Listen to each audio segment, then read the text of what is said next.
Hi, it's Steve. Today we'd like to show you how to change the float switch on your dishwasher. It's a really easy job. All we're going to need is a flat blade screwdriver, an adjustable wrench, and maybe a pair of needle nose pliers. Let me show you how we do it. Now before we begin this repair, the first thing we'll need to do is to disconnect power to the dishwasher. So locate the electrical panel, turn off the appropriate breaker, or remove the appropriate fuse.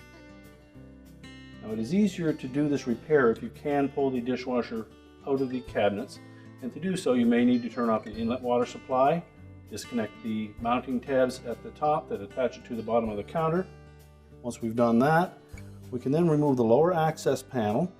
They're normally held in place with either 1/4 inch hex head screws, or in the case of this model, they have a quick disconnect plastic tab. So I'll use a flat blade screwdriver, give those a 1/4 turn. That will allow you to remove that access panel.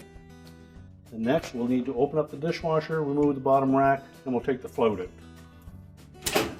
Now with the access panel removed, we'll next need to open the door and remove the lower rack and any items that are in that rack and set it aside. Then we'll lift the float out of the stem, and using an adjustable wrench, we're going to loosen that plastic nut.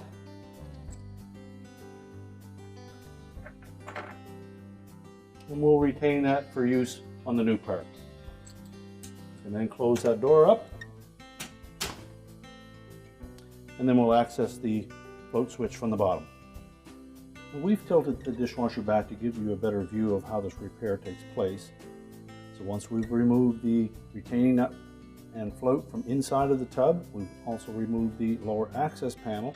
We'll now see the float switch housing. So we pull that out of the bottom of the tub. You'll note that there are 2 plastic tabs to hold that cover. Take your flat blade and just release those tabs.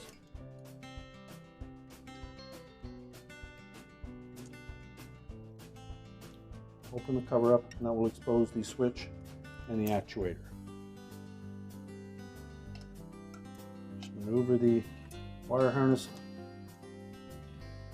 out of that little groove and discard the old housing. Remove the wires from the switch.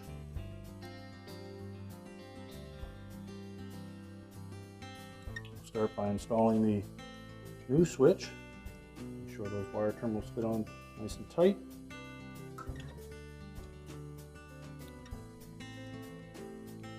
Take the new housing and locate this long pin towards the float stem, as well as the actuator, and one of the discs on the actuator will have a hole in it. Fit that over that pin and just hold it in place.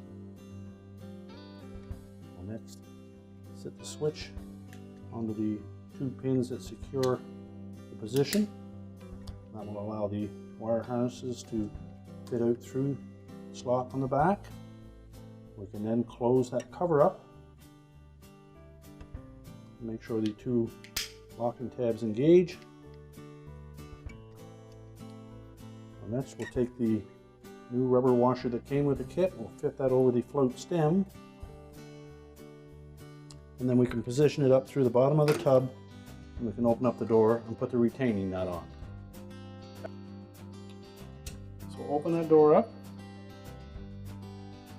and while reaching underneath, we'll hold that stem in place, center it in the opening, put the retaining nut on.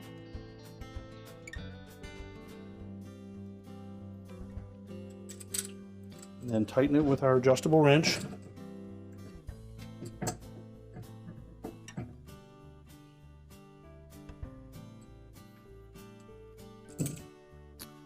Then drop the float into the stem. And you should be able to hear the switch actuate as you raise and lower that float.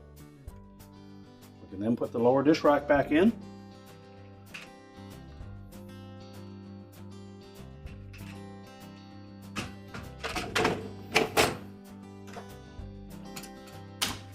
We can then put the access panel back on. So we'll tuck it into position.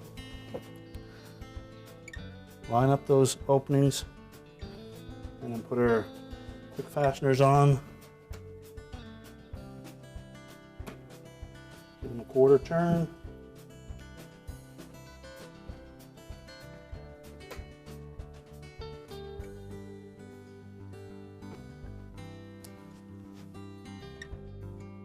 Now that we've put the dishwasher back into the cabinets, we've reattached the mounting tabs to the countertop, we've turned on the inlet water supply and the power, and we've also put the lower access panel back on. Our repair is complete.